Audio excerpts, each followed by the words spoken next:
People's Cat. Women in prepping. My channel has probably 16% of the views are by females, and that's kind of sad. It's sad because 51 to 52% of the population is female, and if we're actually trying to spread the news about prepping, then obviously we need to include females. So this first part of this video here is actually why I'm not getting women watching me. One, I'm not that young, I'm not that attractive, because sex sells both to teenage boys and teenage girls, so that is a factor. But I think the main reason is that I'm not addressing issues that female preppers may wish me to address. Now, I have asked this in the past and I've been told a few things, but I haven't actually got myself organised to address those issues. By looking at prepping as just a coherent whole without any gender differences, what I've managed to do is alienate over half the human population, and that's not a good thing. So if you listen to this video and you are a host who happens to be male, I'm going to ask you to flick through your back catalogue and see how many videos you've made that are specific to women in positive ways. The next thing I'm going to ask you to do as a challenge, I'd like everybody who watches this video who has a channel to put up a video today acknowledging the very key role females play in both your life and in your prepping life. I think that's the least male hosts can do on the 8th of March, International Women's Day. And going forward, I think I need to focus more on diversity of gender in prepping and not just focus on what I'm interested in as a guy and shove that down people's throats. There are many fabulous female hosts out there in the prepping world. I would say there's a lot less than 50%.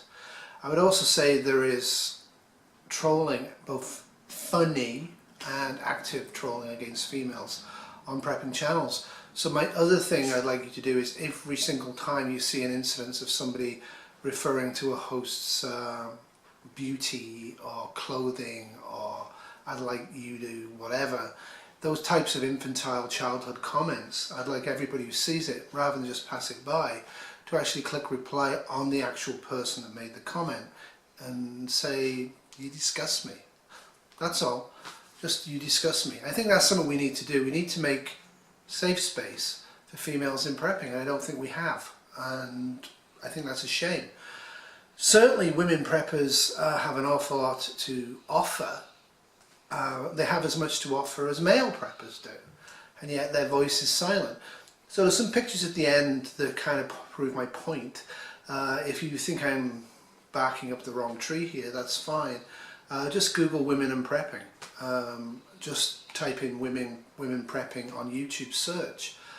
The videos that have been made either treat women as a different thing, like, oh, let's randomly find 4 women and ask they can talk about prepping, and then I'll never talk about prepping really about women again in a positive light. Or more often, as you'll see, women are used as a sexual additive to a photograph, like there'll be a sexual additive to a bug out roll, or there'll be a sexual additive to a gun.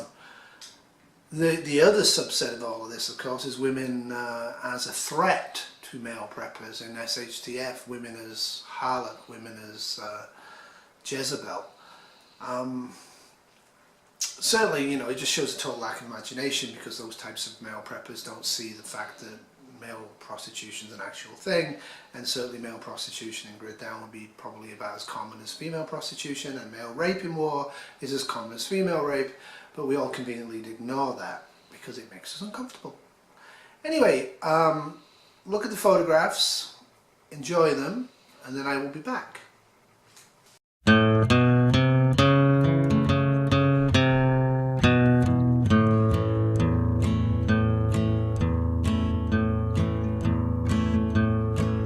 I found him by the railroad track this morning. I could see that he was nearly dead. I knelt down beside him. Hey, back again. Hope you enjoyed the photographs. Survivor Metal Man mentioned my t-shirt, which I got for free from Bullfrog Power, and he made some funny comments, and it was funny. But just so you know, this t-shirt is in fact half organic cotton and recycled polyester, half polyester, and it is made in Canada, ethically made in Canada, and half of the profits will go to free the children. So I can feel good about wearing this t-shirt. So yeah, Bull Frog Power does actually seem to live what they're actually proposing to do, which is make the world a better place. So by the Metal Man, get ethical t-shirts. Right, so what do women need in prepping? Women need a safe space. They need to be able to make comments, and they need to be able to make videos without children attacking them. We all have trolls, but if you don't think the female preppers have a really hard time with some aggressive trolls, you'd be surprised. And I think we all male and female commentators need to attack that. Just reply, make sure you reply to the actual person who made the comment, because YouTube screws that up a lot. You disgust me. Just leave it at that and don't engage with them anymore. The other thing we need to do is both male and female preppers need to be making videos that actually appeal to the female gender as well as the male gender. Now that's the hard bit. So by that what I mean is I don't mean making videos about sanitary towel issues in Grid Down, or how to look after children in Grid Down, or how to cook things in Grid Down. Those issues actually, although they appear to be what most male preppers think women's issues are in Grid Down, and of course the big one, how to use karate and guns to protect yourself when your male's not around there to protect you, which again is problematic to me. What issues do women preppers actually want to talk about? I think women preppers really want to probably talk about stuff that they don't feel safe to talk about. By that what I mean is a lot of male preppers are actively looking forward to going back to the 1800s socially. End homosexuals, end liberals, end socialism in all its forms, get rid of the unions, get rid of taxes, every man for himself. And a lot of women probably find that uncomfortable. Women aren't as physically strong, generally speaking, as men, although they're very strong, and they usually are portrayed in a nuclear dynamic with the male and children. Things are slowly changing in the world, and I know a lot of guys who actually are stay-at-home dads while their partners, their women, actually work. So the world is changing, and a lot of people don't like change, and they react against that, and they put up barriers and all the rest of it. But what topics of interest do I think that my channel hasn't addressed that it should address? And I think it's kind of obvious. When I talk about transport, when I talk about doing things, when I talk about building structures, what I'm doing is I'm talking about it from a male perspective. What I need to do more often is be more inclusive and actually talk about how a female can transport a male who's heavy, twice as heavy as her, because there's a lot of fat male preppers out there, and then treat them. Rather than just assume that it's an active combat situation, rather than just assume that everybody's trained and knows what they're doing. I think both for male and female preppers, it would be better if most of the videos that actually try to teach something, try and teach from the perspective of ignorance, of not being comfortable with that skill or that procedure or that piece of gear. I think that might help, but overall I am a little lost. What do female preppers actually want to see? I don't know, because I'm not a female prepper.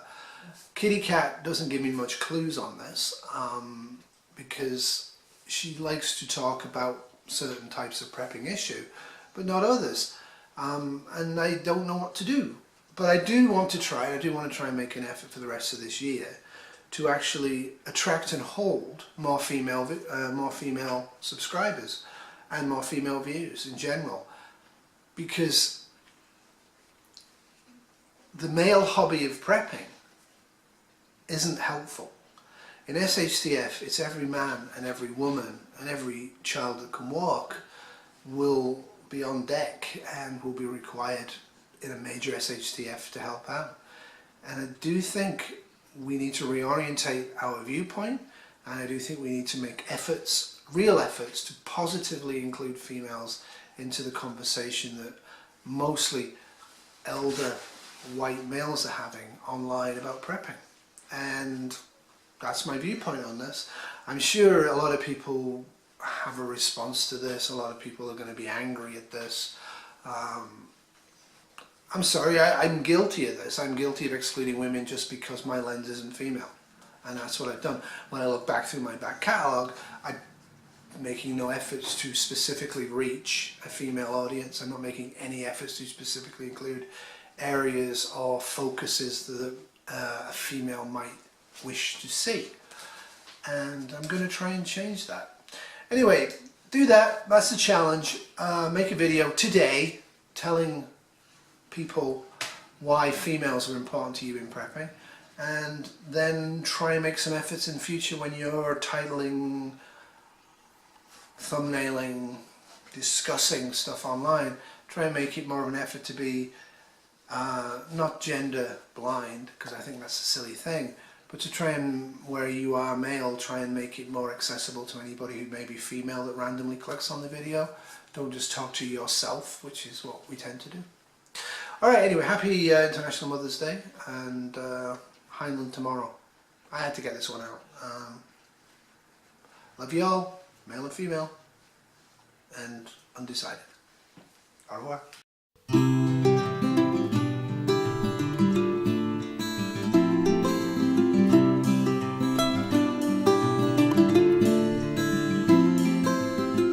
Why do you want me to be what I could never be? Why do you want me to act like I was another man? You always say I'm crazy, then why do you stay with me? Oh,